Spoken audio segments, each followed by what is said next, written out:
Chronic Pain, the Inner Demon, back with another one. Now, folks, in this one, we're going to talk about Rob Kardashian. Allegedly overdosed on December 28th, 2022.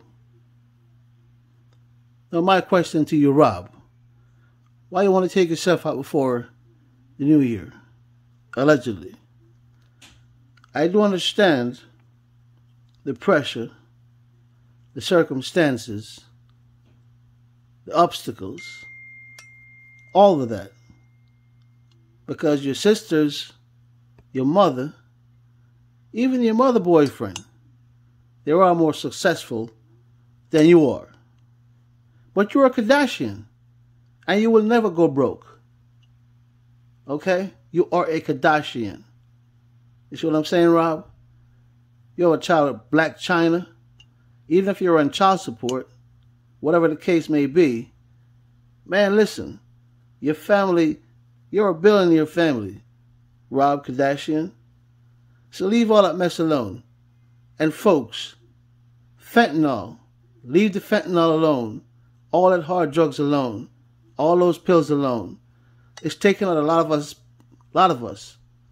Gangsta Boo, just allegedly, fentanyl, many others more on fentanyl. So please, leave that fentanyl alone for 2023. Please. It's killing a lot of people fast. Faster than you can imagine. So folks, I'm going to let you take a listen and what's going on with Rob Kardashian. As well as traces of fentanyl, which is really scary. Another one of the translations and another one, it goes into a lot of detail. So let's go ahead and read some of this detail. So Rob Kardashian was under surveillance in the hospital. He spent the night there due to medical examinations, but he was fine and awake. He came into the emergency room with a pale face and blue lips. We know this. And some were very worried. Some of his relatives, very specific. So it happened on December 28th at 3:17. So I'd assume 3:17 a.m. in the morning. He was on supposedly painkillers, Oxycontin, and alcohol, as well as traces of fentanyl, which is really scary. All found in his blood. If someone does have this information, then they're definitely violating HIPAA and they work at the hospital and they're like spreading this. I would think so, right? Like, doesn't this seem like a HIPAA violation? But let's go ahead and see. I guess this is probably the following day because it says 2:25 a.m. unless it was 3:17 p.m. I don't know what type of standard of time they're trying to use here. It does seem like he had a breakdown at some point. They write that he was screaming out that Black China would have ruined my life or her life or maybe the child's life. Quote, never the right to enjoy your child alone without the crows and the vipers spying. Quote, I miss my child. So maybe he's having issues because of Black China and this custody, and he's claiming that like his daughter's life would be better without Black China, and if he could have time without her, I guess, monitoring the entire situation. Allegedly, he was talking about missing his... Yes, folks. So I do know as fathers, you miss your kids, especially around the holidays. But Rob, leave the fentanyl alone, please.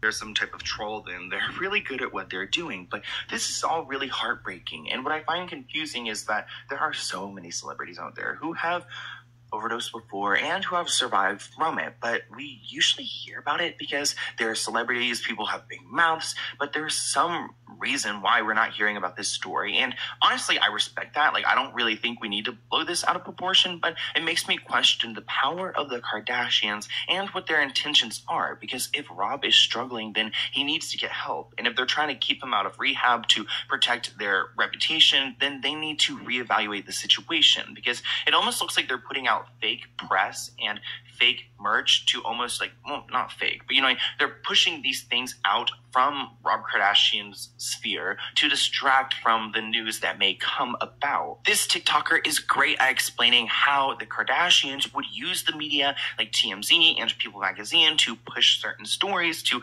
ultimately distract us. I remember what ago. His original post was from 7 hours ago. Kim posted this story 6 hours ago. Christmas is still happening.